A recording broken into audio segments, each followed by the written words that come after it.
In today's video, I'm going to teach you how to use Zoom hidden features. By the end, you'll know where these options live, what they do, and how to try them out so they're ready when you are. First, open the Zoom app on your computer.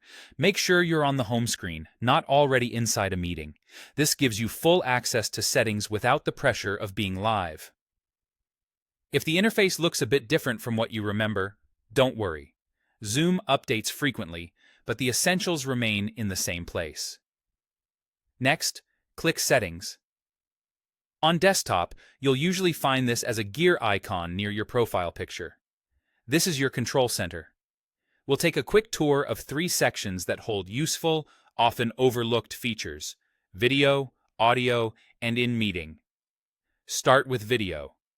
This is where you can fine-tune how you appear on camera. Look for Touch Up My Appearance.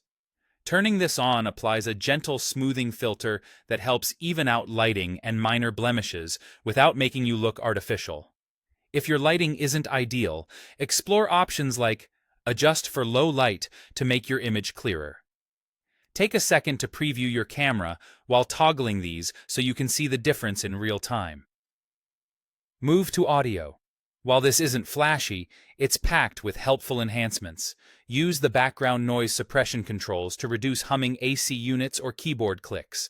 If you use music or need full-range audio, enabling original sound for musicians can improve quality when you want less processing. Now head to In-Meeting Settings.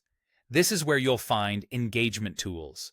Turn on reactions so you can quickly give a thumbs up, clap, or use nonverbal feedback without interrupting. Consider enabling. Always show meeting controls so you can access reactions and other tools without hunting for them mid-call.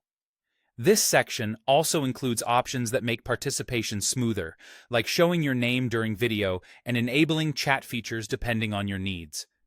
Keyboard shortcuts are another time saver.